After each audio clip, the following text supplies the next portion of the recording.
So what do you want? What do I want? I want to use my degree for good. And in general.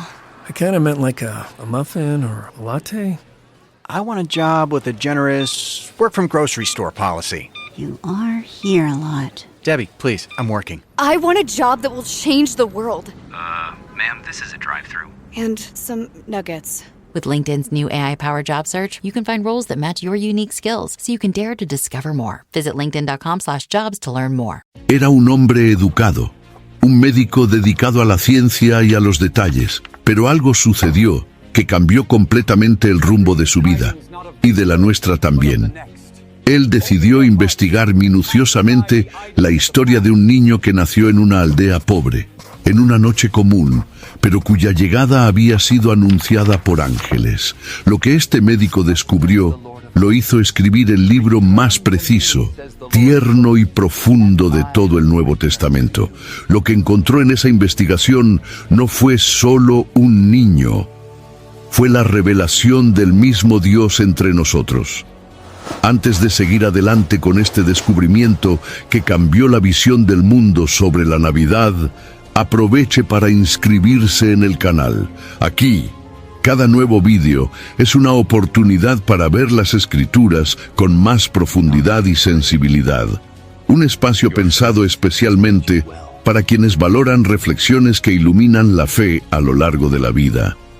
Lucas no era uno de los 12 discípulos de Jesús, ni presenció los eventos descritos en su Evangelio con sus propios ojos.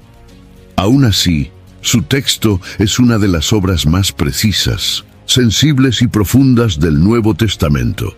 Según el propio autor, se dedicó a investigar todo desde el principio, consultando testigos oculares y organizando los hechos con exactitud, como afirma al inicio de su Evangelio, en Lucas capítulo 1, versículo 3.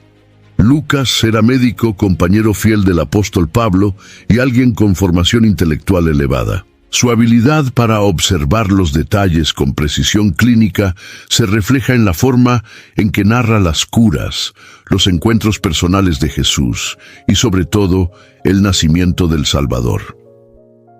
Diferente de los demás evangelistas, Lucas se destaca por su compromiso con la investigación cuidadosa y el deseo de ofrecer un relato ordenado, especialmente dirigido a un público no judío. Su evangelio tiene como destinatario a un hombre llamado Teófilo, posiblemente un gentil de alta posición social. Esta elección revela un rasgo esencial de la obra de Lucas. No es solo una biografía espiritual, sino un puente entre el contexto judaico de la fe y el mundo grecorromano que llegaría a abrazar el cristianismo. Lucas traduce la fe en un lenguaje accesible y lógico, sin renunciar a la reverencia por el misterio divino. Hay en su narrativa una sensibilidad única. El Lucas médico, el Lucas historiador y el Lucas siervo de Cristo se entrelazan en cada línea de su obra. Al relatar el nacimiento de Jesús con riqueza de emociones, gestos y reacciones humanas, muestra a un Cristo que entra en la historia con carne, sangre y lágrimas. Esto es esencial para el entendimiento de la Navidad. El Mesías no vino al mundo envuelto en teorías celestiales, sino que nació de una mujer, en una ciudad pequeña, en una noche común. A partir de esta premisa, Lucas nos invita a percibir la grandeza escondida en la simplicidad. Es por eso que el Evangelio de Lucas ocupa un papel fundamental. Va más allá de una colección de milagros o enseñanzas. Construye una biografía viva, estructurada con el cuidado de quien sabe el valor de la verdad y del detalle. Más que informar, Lucas quiere transformar la mente y el corazón de quien lee. Su texto no es solo inspirador, sino profundamente formador de la fe cristiana. Al explorar las raíces humanas del nacimiento de Jesús, establece la encarnación como el punto central de la historia de la redención. Al iniciar su narrativa con tanto celo y profundidad, Lucas nos prepara para algo grandioso, la revelación de que Dios entró en la historia humana de forma concreta. El nacimiento de Jesús no es solo un dato teológico, es el comienzo de la reconfiguración del destino de la humanidad. Y Lucas, con su lente precisa, nos da el honor de ver esto con claridad. Lucas, a diferencia de Mateo, que escribe con énfasis para los judíos, construye su evangelio con una mirada dirigida al mundo gentil. Esto lo cambia todo. Su texto es, desde la introducción, una invitación abierta a toda la humanidad. Al narrar la vida de Jesús, no a partir de las promesas hechas a los patriarcas, sino de la intervención de Dios en el tiempo y la historia humana, Lucas apunta a una salvación que no conoce fronteras culturales, raciales o religiosas. Es significativo que sea el único evangelista que destaca el cántico de Simeón, quien al tomar al niño Jesús en sus brazos, declara que él sería luz para revelación a los gentiles y gloria de Israel, conforme se registra en Lucas capítulo 2, versículo 32. Al dar protagonismo a personajes despreciados o invisibles a los ojos de la élite religiosa, mujeres, samaritanos, publicanos, pobres, Lucas deja claro que el Mesías vino para todos. Y esto está profundamente ligado al modo en que describe el nacimiento de Jesús. No hay reyes ni sacerdotes presentes en la escena. Son pastores, hombres simples del campo, quienes reciben la noticia del cielo. Esto no es casualidad, es la teología de Lucas en forma de narrativa. Quiere mostrar que la encarnación de Dios ocurre fuera de los palacios, lejos del sistema religioso corrupto, entre los marginados. La salvación comienza en los márgenes. 1900. Lucas también inserta en el relato de la infancia de Jesús elementos que comunican esperanza e inclusión. María, una joven campesina de Nazaret, es elegida para generar al Salvador. Isabel, estéril y anciana, se convierte en madre de Juan. El primer elogio a la encarnación proviene de una mujer. El primer reconocimiento público de Jesús como el Mesías es hecho por un anciano justo y por una profetisa viuda en el templo. Estos detalles no son periféricos, son la espina dorsal de la visión de Lucas sobre el reino de Dios. Un reino que rompe con todas las barreras sociales. La forma en que escribe se convierte por sí sola en un testimonio de la universalidad del Evangelio. Al dar voz a los silenciosos y dar lugar a los excluidos, Lucas muestra que la historia de la Navidad no es solo hermosa, sino que es subversiva. Dios invierte la lógica del mundo al hacer que el Salvador nazca en un establo, sea envuelto en pañales y puesto en un pesebre. En lugar de oro, incienso y mirra, lo que encontramos son animales. Heno y el cielo rompiendo el silencio de la noche con un coro de ángeles. Esto es el Evangelio encarnado. Al contar esta historia con tanto cuidado, Lucas deja claro que el nacimiento de Jesús no fue un privilegio de unos pocos, sino un regalo para todos. Su Evangelio es una carta abierta de la gracia divina al mundo, y al leer sus palabras, el lector no puede dejar de preguntarse: si el Salvador vino a los pequeños, a los invisibles, ¿habrá también lugar para mí en esta historia? Es exactamente esta la respuesta que Lucas se propone ofrecer. Entre los 4 evangelios, solo 2 se dedican a narrar el nacimiento de Jesús: Mateo y Lucas. Sin embargo, es Lucas quien profundiza más en los detalles, ofreciendo una visión encantadora, sensible y al mismo tiempo teológicamente robusta del momento más esperado de la historia de la redención. Su descripción de la Navidad no se limita a hechos, despierta emociones, nos transporta dentro de la escena y nos invita a contemplar la fragilidad de Dios hecho carne. Desde la visita del ángel Gabriel a María hasta la adoración de los pastores, todo está cuidadosamente entrelazado con el afecto de un autor que quiere más que informar. Quiere que el lector sienta. La forma en que Lucas presenta a María es un ejemplo claro de esto. Nos introduce a una joven común de Nazaret, asustada ante la visita de un ángel, pero también llena de coraje y fe. Su «hágase en mí según tu palabra» resuena hasta hoy como uno de los mayores actos de entrega ya registrados. Y Lucas no la retrata solo como un vaso elegido, sino como una mujer que comprende, aunque parcialmente, la dimensión de lo que está sucediendo. El Magnificat, el cántico de María, no es solo una respuesta emocional, es una profecía empapada de esperanza y justicia. Una joven mujer campesina, hablando como los profetas antiguos, revela que algo grandioso está a punto de nacer, no solo en el vientre, sino en la historia del mundo.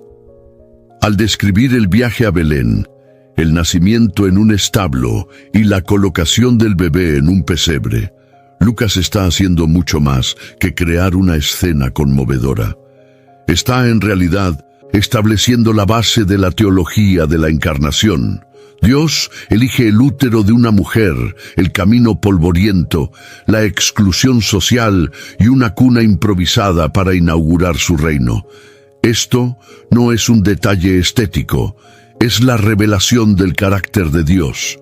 Un Dios que se abaja, que asume la forma de siervo, que nace entre los pobres para identificarse con ellos y redimirlos. La aparición de los ángeles a los pastores es la coronación de esta escena.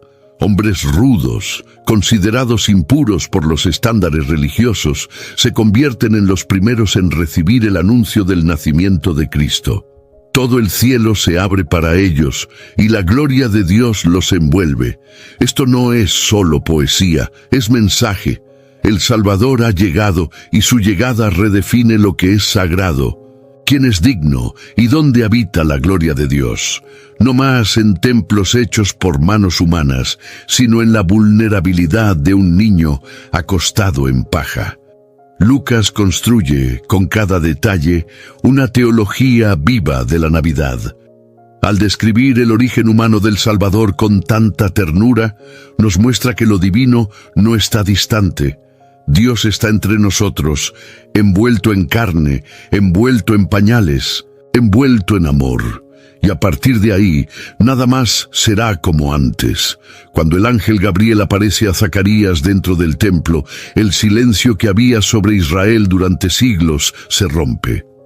Desde los días de Malaquías, el pueblo esperaba una nueva manifestación de la voz profética. Ahora en Lucas, capítulo 1, versículos 13 al 17, Dios habla nuevamente y habla sobre nacimiento. Zacarías, sacerdote anciano, incrédulo ante la promesa de que su esposa estéril concebiría, representa una fe que se ha ido apagando con el tiempo. La incredulidad lo hace perder temporalmente la voz, mientras el plan divino avanza. El nacimiento de Juan Bautista marca más que el inicio de una vida, marca el regreso de la acción profética y la preparación para el Mesías. Poco después, la misma presencia angelical visita a María, una joven común, sin linaje sacerdotal o posición social. El contraste entre las dos escenas es notable. María no está en el templo, sino en su casa en Nazaret. No es una anciana con historial religioso, sino una joven soltera, y aún así, el mensaje que recibe es infinitamente mayor. Dará a luz al Hijo del Altísimo.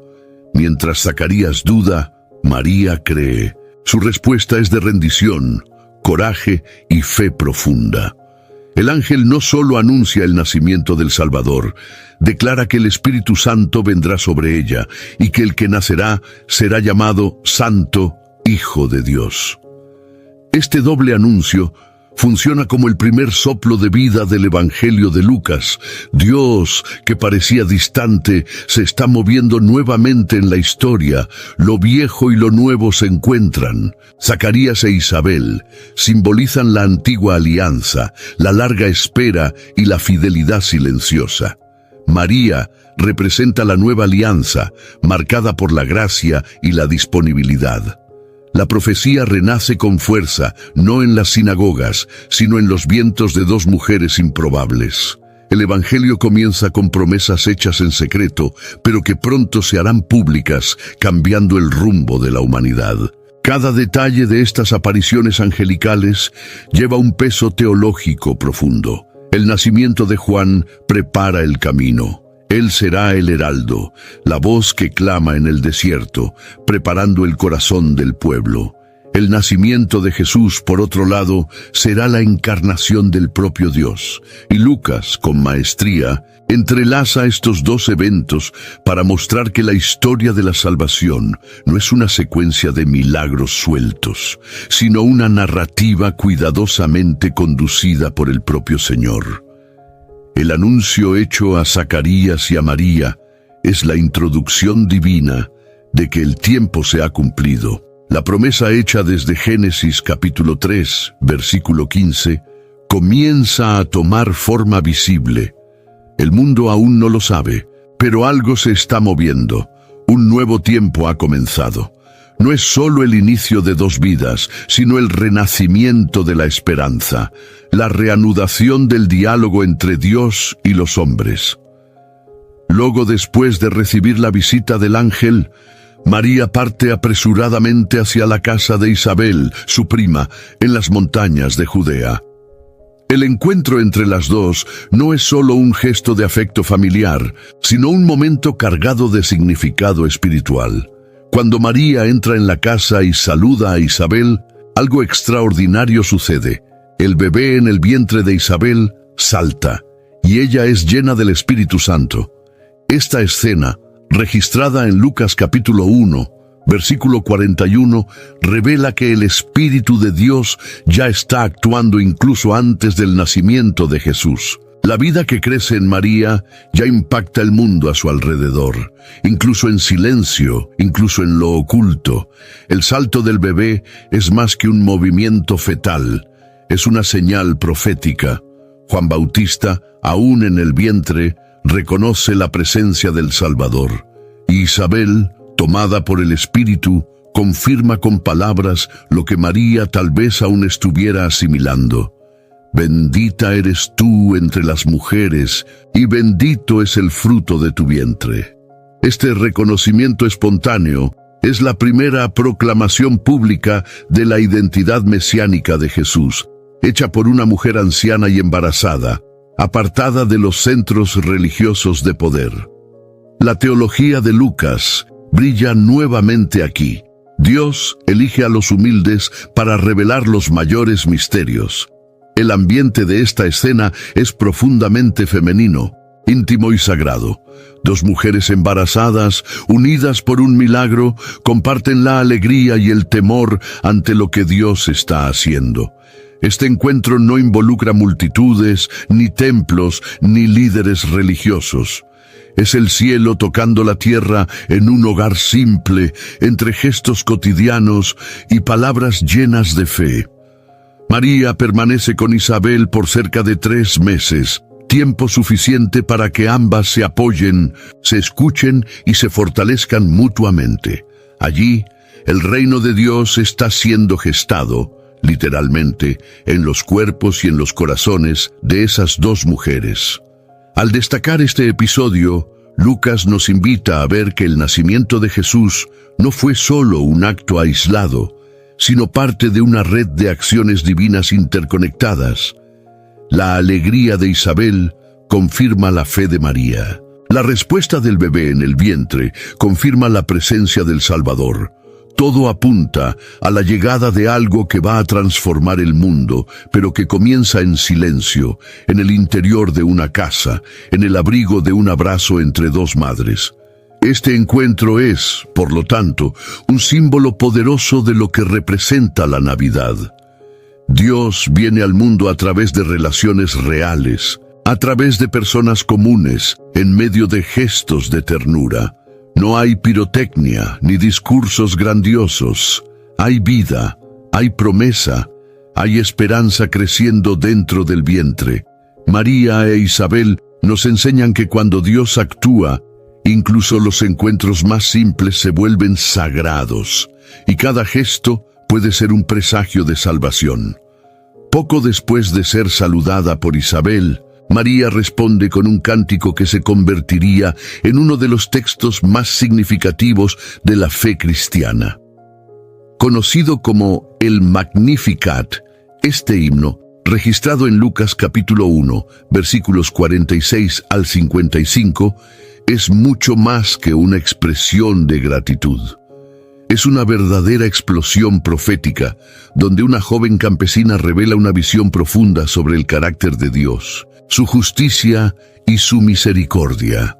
María, con sus palabras, revela que comprendió la dimensión. It's football season, and you can now get almost anything you need for game day delivered with Uber Eats. What do we mean by almost? Well, you can't get a running back delivered, but you can get baby back ribs delivered. A strong defense? No. A strong deodorant? Yes. A six-pack of abs? Nope. Six-pack of beer? Yes. Get almost anything for game day delivered with Uber Eats, official on-demand food delivery partner of the NFL. Order now. Alcohol 21 plus and in select cities. Product availability varies by region. See app for details. Histórica y espiritual de lo que está viviendo.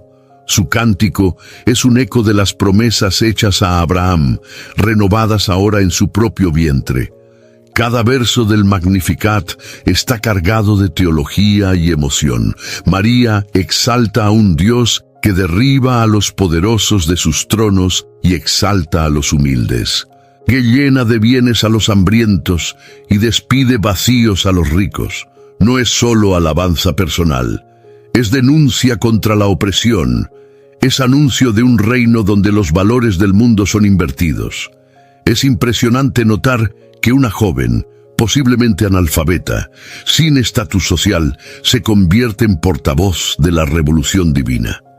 El Espíritu Santo está en acción, y María, al cantar, se une a la línea de los profetas de Israel.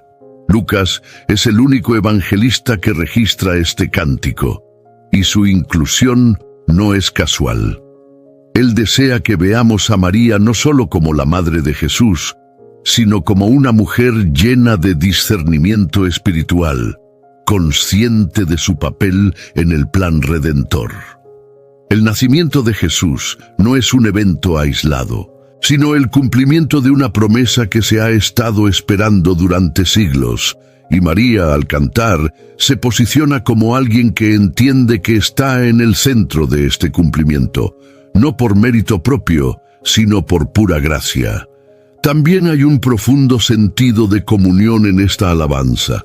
María no canta solo por ella canta por su pueblo, ella canta como una hija de Israel, como representante de los que esperan, de los que sufren, de los que han sido olvidados. Su voz es la voz de generaciones que clamaban por liberación.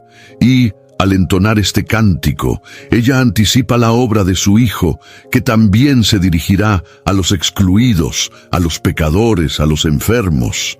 María nos enseña que adorar a Dios es también desear la justicia de Él en el mundo. El Magnificat no es solo un himno bonito para la Navidad, es un manifiesto, es un recordatorio de que el nacimiento de Jesús no fue un gesto de ternura desprovisto de propósito, sino un acto de intervención divina que pretende cambiar estructuras, restaurar la dignidad y cumplir promesas.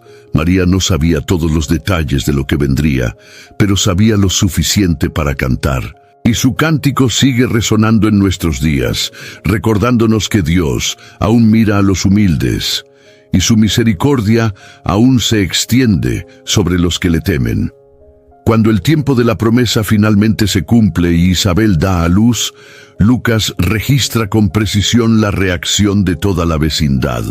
Los parientes y amigos reconocen que algo inusual está ocurriendo, pues el Señor había usado de gran misericordia para con ella, como afirma Lucas capítulo 1, versículo 58.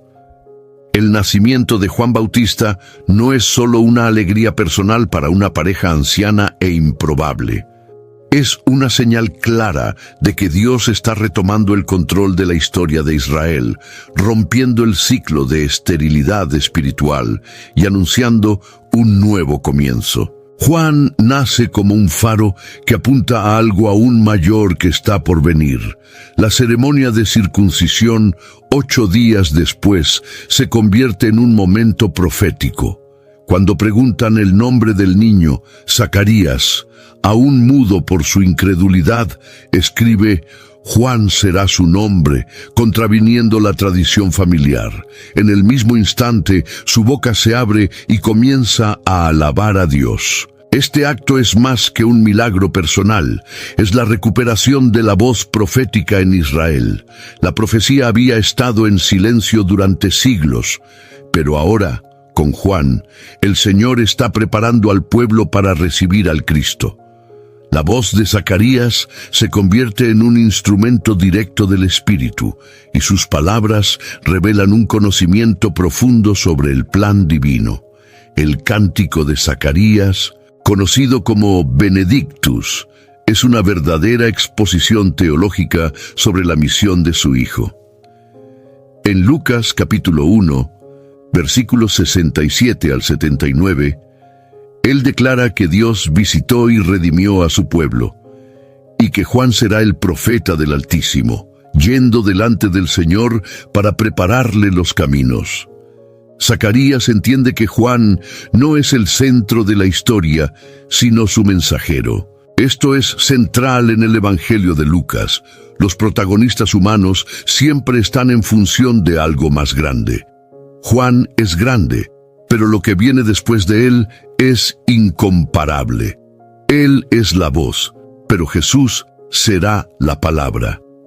La infancia de Juan, aunque poco detallada, se cierra con una observación importante. Él crecía y se fortalecía en espíritu, y vivió en el desierto hasta el día en que se manifestaría a Israel. Este periodo de reclusión simboliza la purificación, la preparación en el silencio. Juan es moldeado fuera del sistema religioso vigente, lejos de la corrupción de Jerusalén. Él será el vínculo entre el Antiguo y el Nuevo Testamento, el último de los profetas y el precursor del Salvador. Lucas enfatiza este papel, mostrando que nada en el nacimiento de Jesús está suelto o sin conexión. Todo fue cuidadosamente preparado.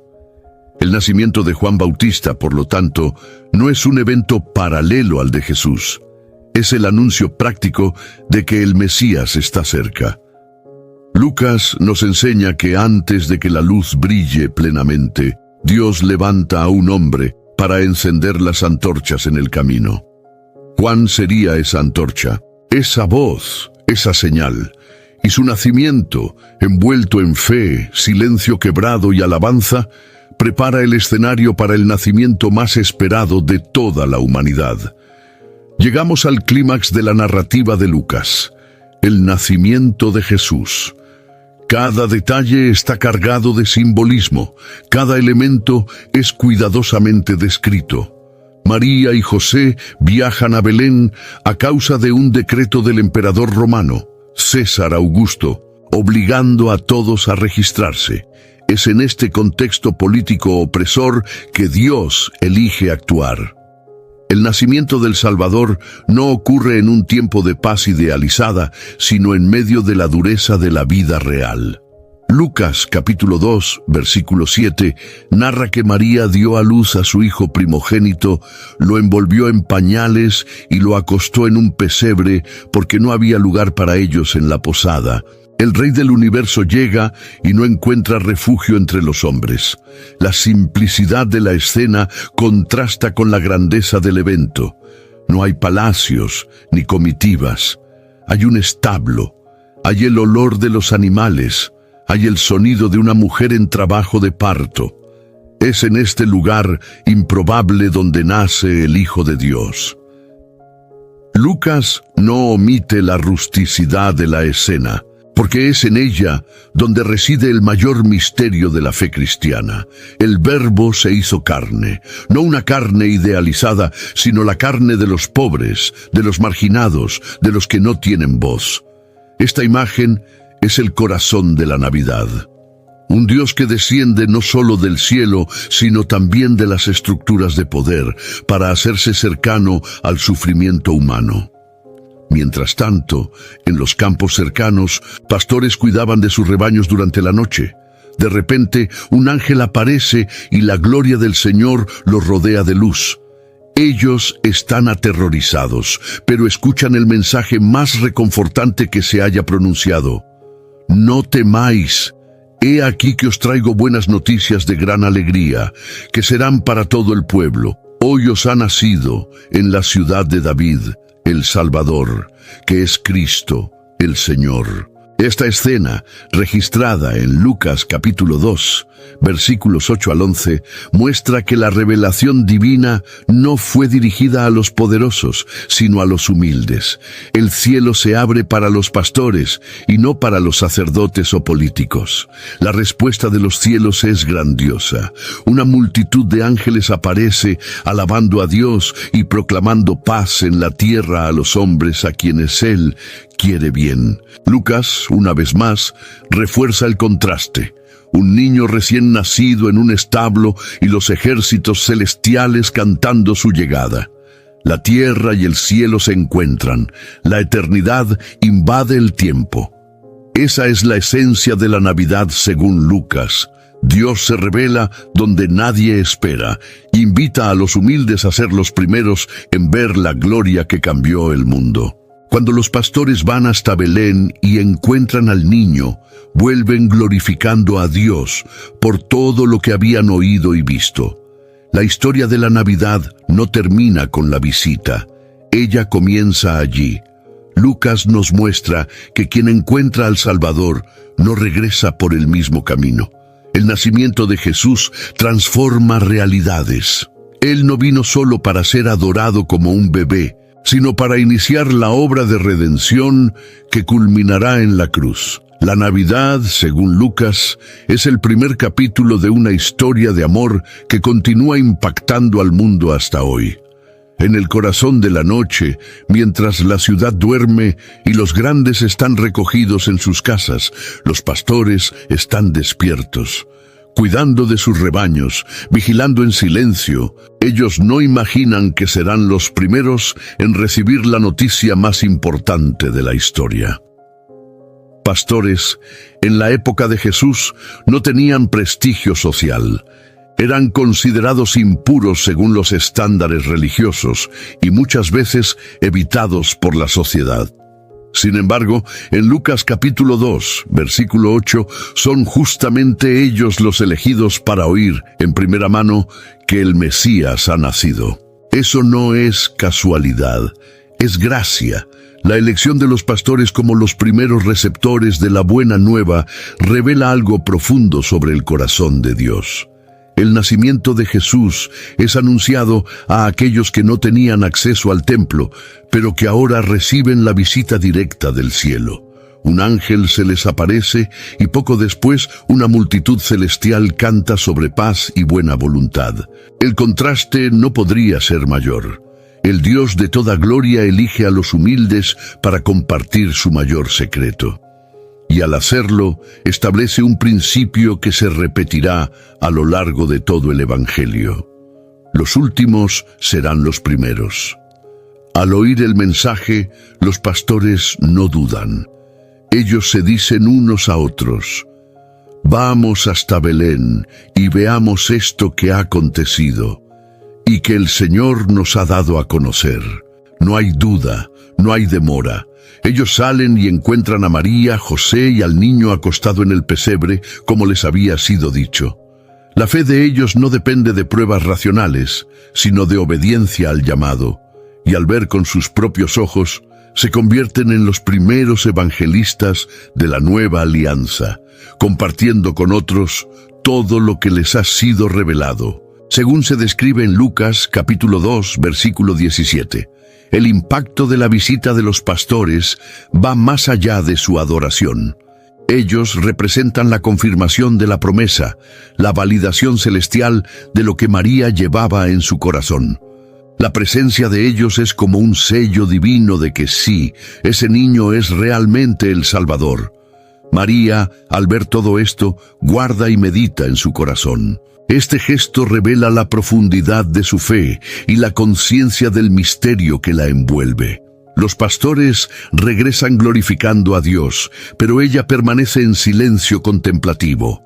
Dos modos diferentes de reaccionar a la gloria, ambos legítimos y sagrados. Lucas, al narrar esta escena, nos invita a reflexionar. Si Dios reveló su gloria a simples pastores, ¿qué puede hacer Él con nosotros? Si los marginados fueron los primeros en ver al Salvador, ¿no hay también un lugar para aquellos que hoy se sienten al margen? El nacimiento de Jesús, en su simplicidad y grandeza, es un recordatorio de que nadie está demasiado lejos para ser tocado por la gracia. Y los pastores en el campo continúan siendo, hasta hoy, un espejo de nuestro propio camino hacia la luz que brilla en las tinieblas. Pasados 8 días del nacimiento, Jesús es circuncidado y más adelante llevado al templo en Jerusalén por María y José para ser presentado al Señor conforme exigía la ley de Moisés. Esta práctica, descrita en Lucas capítulo 2, versículo 22, muestra cómo los padres de Jesús eran fieles a la tradición y a la palabra, aún frente a las circunstancias difíciles del nacimiento. Lucas nos muestra que, aunque divino, Jesús fue insertado plenamente en las tradiciones de su pueblo. Nada en el Evangelio ocurre fuera del tiempo o de las leyes sagradas. Todo se cumple de forma perfecta. Es en este escenario que entra en escena Simeón, un hombre justo y piadoso que aguardaba la consolación de Israel. Él había recibido una promesa singular, que no moriría antes de ver al Cristo del Señor.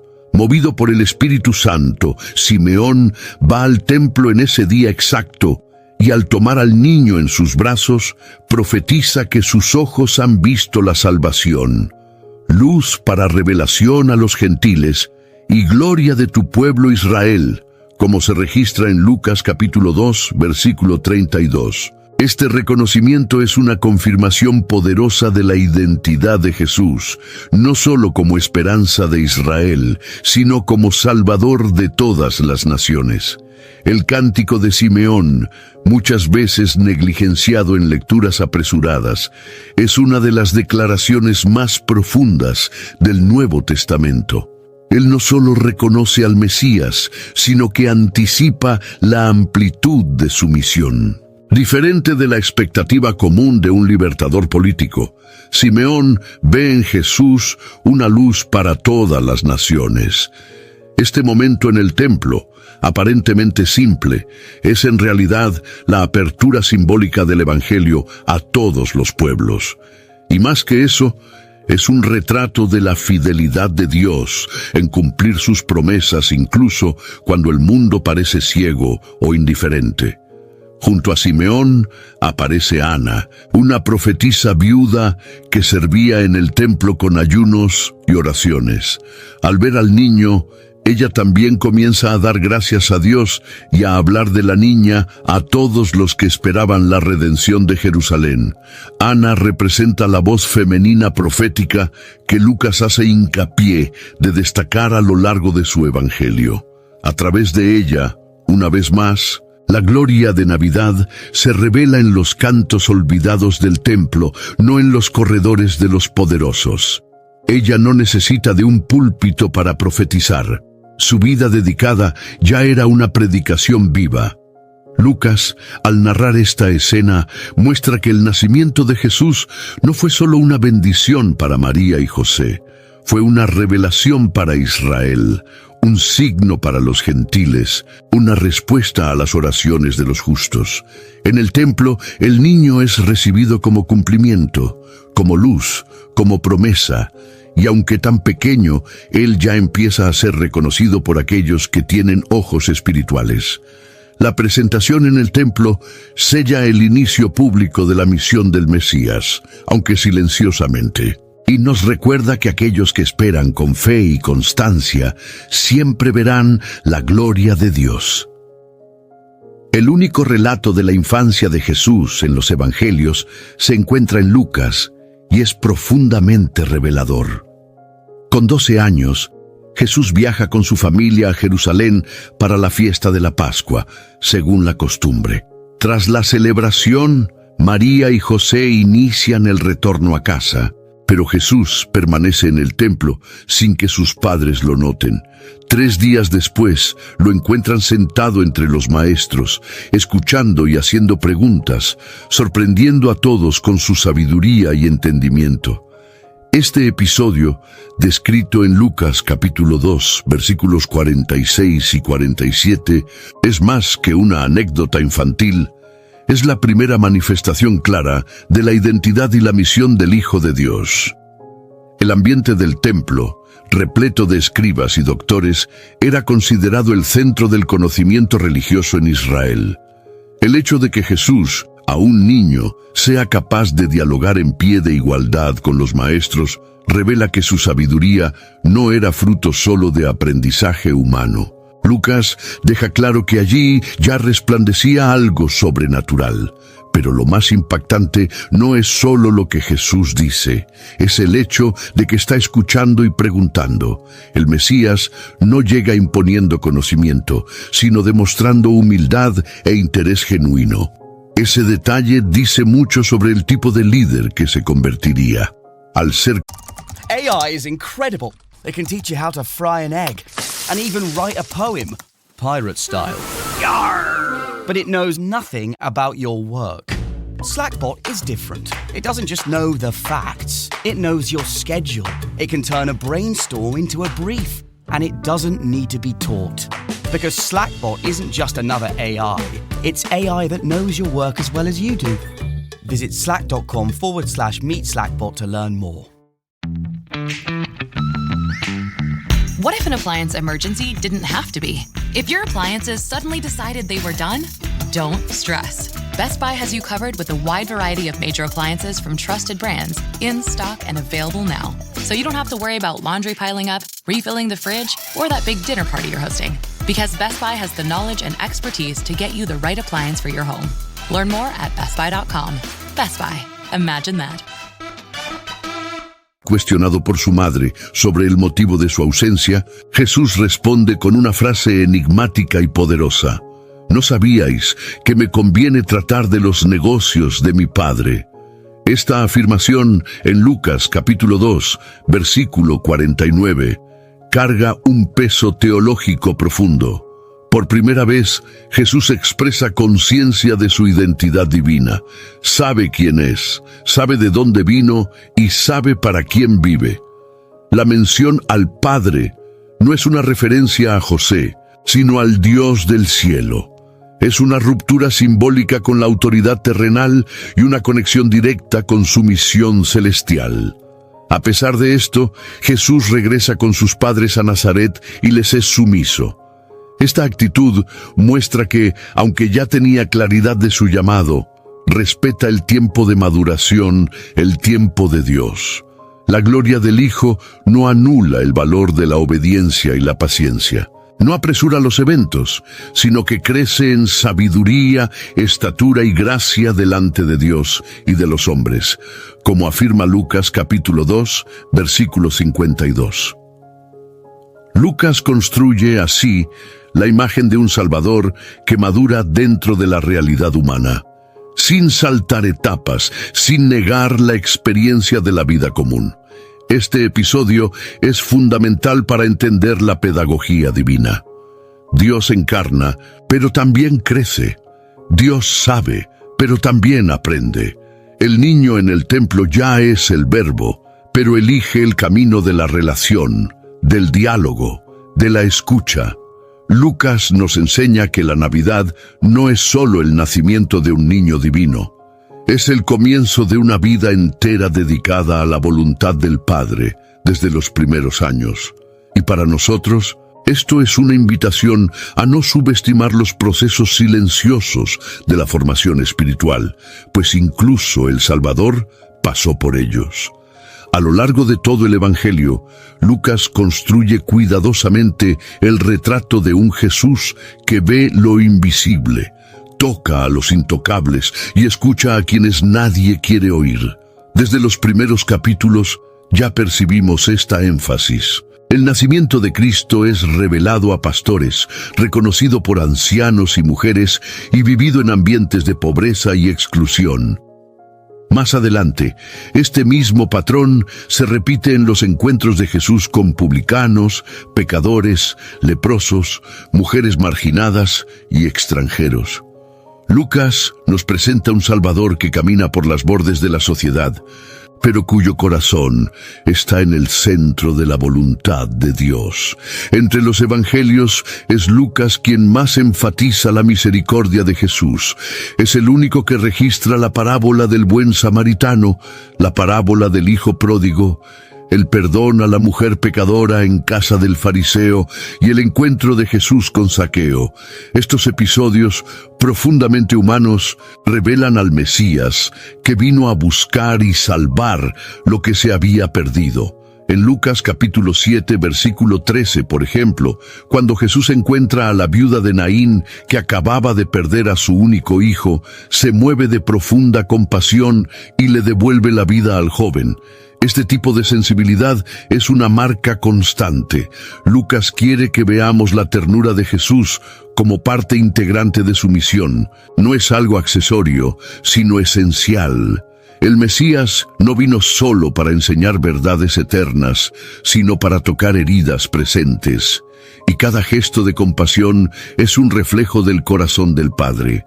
Jesús no solo cura el cuerpo, sino que restaura la dignidad.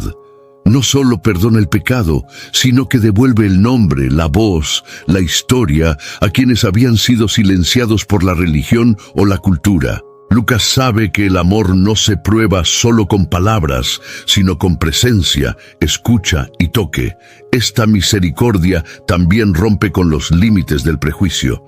Es en Lucas donde vemos a Jesús elogiando la fe de un centurión romano, curando 10 leprosos, de los cuales solo el samaritano regresa para agradecer, y aceptando el llanto de una mujer pecadora como expresión de adoración legítima. Lucas moldea con estas narrativas un evangelio para los despreciados, y al hacer esto, extiende la Navidad hasta nuestras realidades más duras, recordándonos que el Salvador sigue naciendo donde hay dolor, abandono y silencio. El retrato que Lucas ofrece es, por lo tanto, no solo de un Jesús poderoso, sino de un Jesús cercano. El evangelio que comenzó con ángeles en los campos termina con manos atravesadas en la cruz y corazones restaurados por la resurrección. Y en medio de este recorrido, el amor es el hilo conductor. Cada milagro, cada conversación, cada lágrima secada confirma que la Navidad fue solo el comienzo y que el nacimiento de ese niño significaba, desde el primer llanto, la llegada de la cura para todos los que viven en las sombras. Entre los 4 evangelios es Lucas quien reúne el mayor número de parábolas exclusivas. Estas historias contadas por Jesús no son meras ilustraciones morales, sino herramientas espirituales que revelan los secretos del reino de Dios. Y lo más fascinante es que Lucas elige parábolas que dan voz a los olvidados, valoran el arrepentimiento y muestran un Dios profundamente personal. Es solamente en este evangelio que encontramos al buen samaritano, al rico insensato, al hijo pródigo, al fariseo y al publicano en el templo, y al rico y a Lázaro. Cada una de estas narrativas revela no solo la pedagogía de Jesús, sino también el corazón de Dios revelado en el ministerio terrestre de Cristo. En la parábola del hijo pródigo, registrada en Lucas capítulo 15, versículo 11 al 32, vemos una de las imágenes más poderosas del Padre Celestial. El hijo menor, después de desperdiciar todo lo que recibió, regresa humillado, esperando solo sobrevivir como un siervo, pero es sorprendido por un padre que corre a su encuentro, lo abraza, lo restaura y celebra su retorno. Este gesto rompe todos los códigos sociales de la época. El padre no exige explicaciones, no señala errores, ofrece perdón.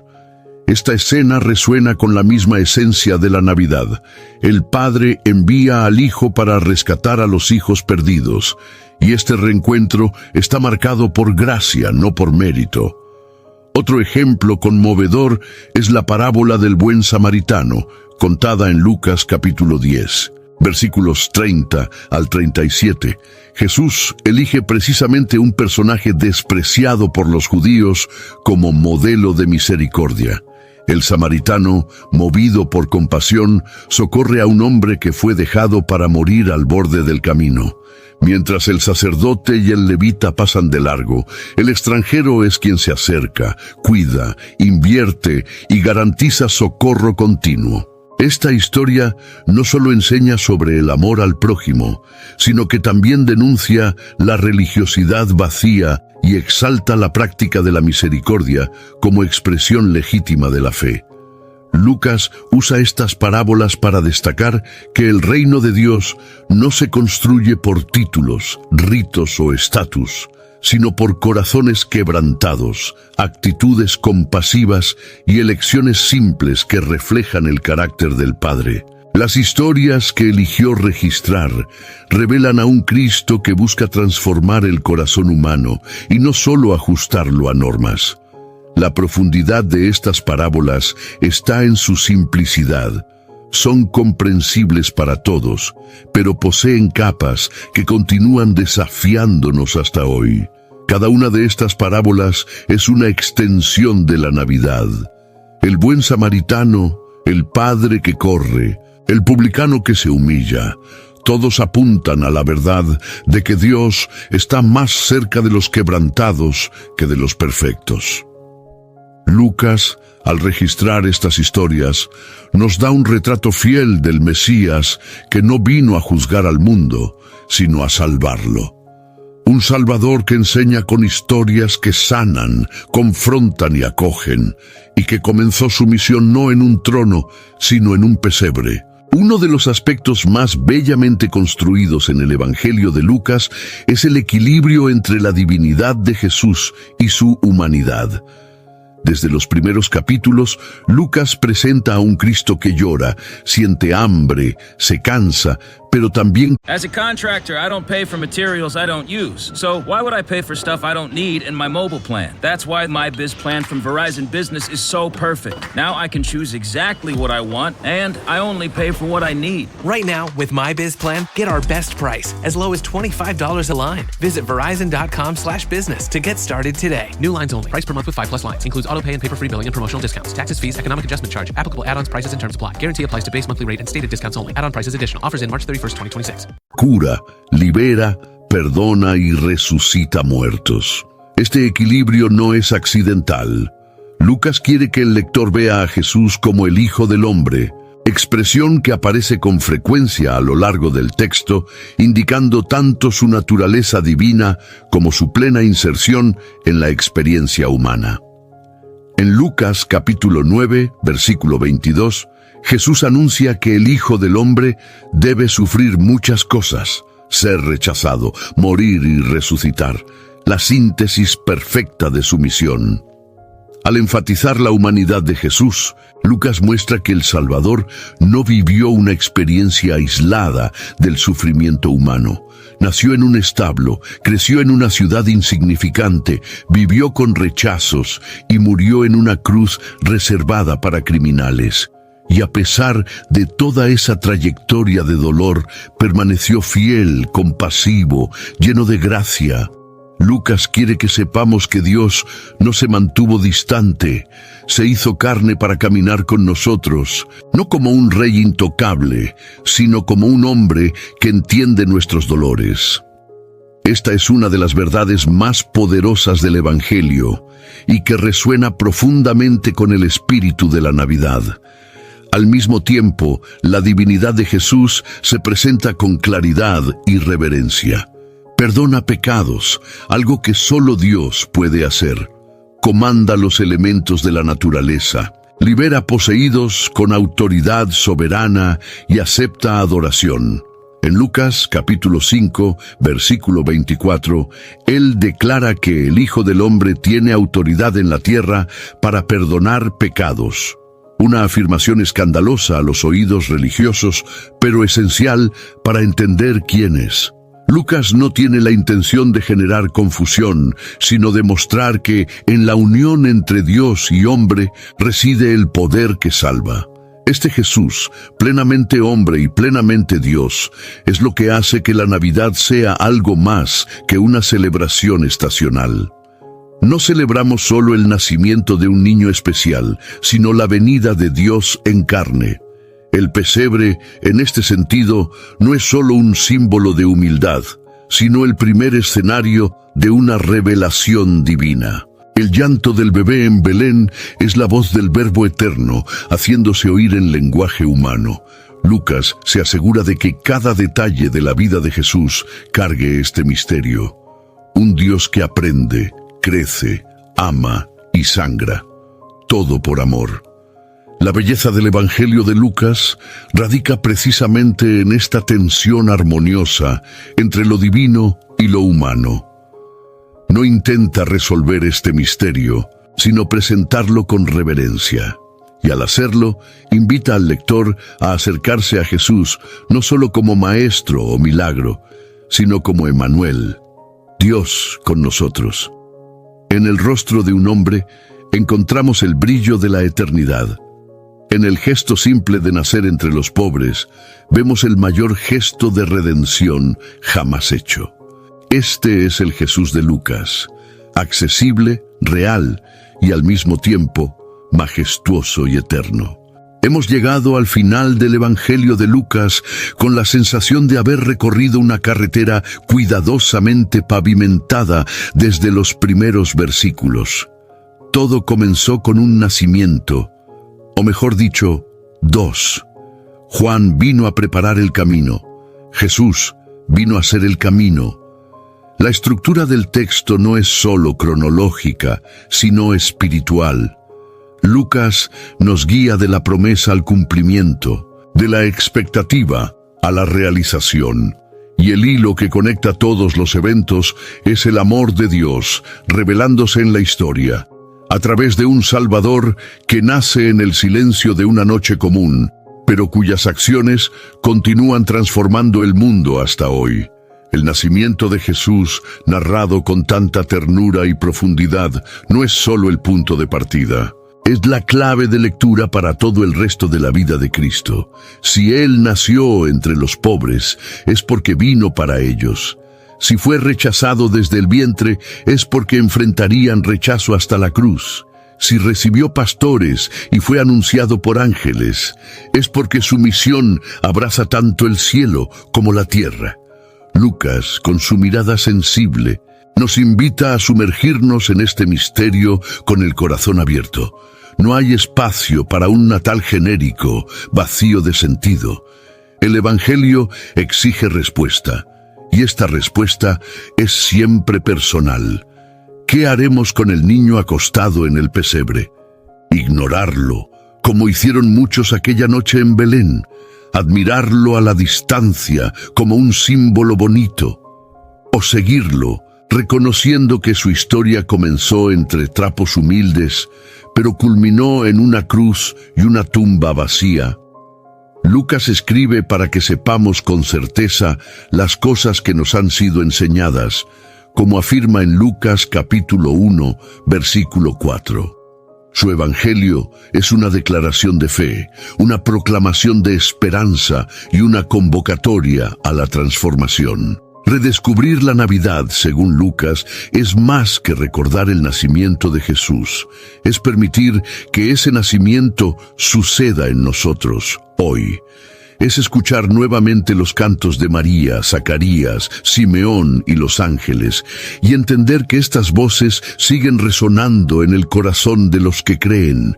Es recordar que el Salvador vino, pero también vendrá. Y hasta que Él venga nuevamente, tenemos una misión. Vivir como testigos de la luz que brilló en las tinieblas, de la gracia que visitó la pobreza y del Dios que eligió vivir entre nosotros. Por eso, El Evangelio de Lucas es, sin duda, el Evangelio de la Navidad, no solo por registrar con detalles el nacimiento de Cristo, sino porque hace de este nacimiento el centro de la esperanza cristiana. Cada página nos invita a acercarnos al pesebre con reverencia y entrega, y al encontrarnos con ese niño, estamos llamados a hacer la misma pregunta que resuena desde Belén: ¿dónde está el rey que nació? Y entonces, con fe, arrodillarnos no solo con las rodillas, sino con toda la vida. En lo profundo del corazón, todos nosotros anhelamos reencontrar el verdadero sentido de la Navidad. ¿Qué tal compartir este mensaje con quienes amas? Escribe en los comentarios lo que más tocó tu corazón en esta historia y ayuda a difundir esta luz compartiendo el video. Y si deseas continuar este viaje con nosotros, suscríbete al canal. Aún hay mucho más para redescubrir juntos.